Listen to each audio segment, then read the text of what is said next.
కళ్ళెదురుగుండా కనిపించే వాస్తవాన్ని నిజమని నమ్మించాల్సి వచ్చేటటువంటి దౌర్భాగ్యకర పరిస్థితులు. దాదాపు 900 కోట్లతో కుప్పంకి నీళ్ళు వస్తే దాంట్లో ఒక గంట ఇచ్చారు అని చెప్పేసి అదంతా ఉత్తుత్తిదే డ్రామా అని చెప్పేటటువంటి దౌర్భాగ్య పరిస్థితి. అట్లాగే ఫ్లోటింగ్ వంతెన కొట్టుకుపోయింది అనేటువంటి ఒక అబద్ధాలని ప్రచారం చేసుకుంటూ అబద్ధాలనే అసూగా ప్రచారం చేస్తూ నిజాలను సమాధి చేస్తున్నటువంటి వేళ కుప్పంకి సంబంధించి తాజాగా చూసుకుంటే 3 రోజుల క్రితం ఏదైతే చేశారో దాంట్లో ప్రధానమైనటువంటి పలమనేరు నియోజకవర్గం అప్పినిపల్లి దగ్గర 0 పాయింట్ నుంచి కుప్పం మండలం పరమసముద్రం దగ్గరికి సుమారు 124 కిలోమీటర్ల వరకు అంద్రీనివా కాలువ తవ్వారు. 5 కిలోమీటర్ల పసుపత్తూరు దగ్గర లిఫ్ట్ ఏర్పాటు చేసి 39వ కిలోమీటర్ కృష్ణాపురం దగ్గర లిఫ్ట్ ఏర్పాటు చేశారు, 2 లిఫ్ట్లు. వీకోట మండలం అదిరేపల్లి 54 కిలోమీటర్ల దగ్గర ఇంకొక లిఫ్ట్.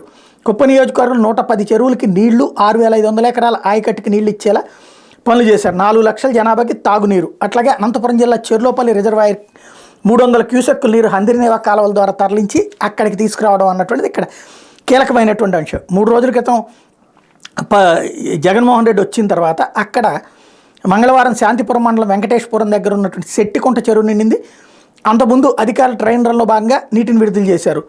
ఇప్పుడు రామకుప్పం మండలం దాటి శాంతిపురం మండలానికి కృష్ణా జలాలు ప్రవేశించి గుండిశెట్టిపల్లి సమీపంలో ఉన్న వంతెన దాటి నీళ్లు ముందుకెళ్ళింది. ఆ టైంలో అక్కడ స్థానికులు పూజలు చేసినటువంటి పరిస్థితి. ఓవరాల్గా అయితే నీళ్లకు సంబంధించి కూడా ప్రజల్ని మోసం చేసేటువంటి కార్యక్రమం నడుస్తోంది.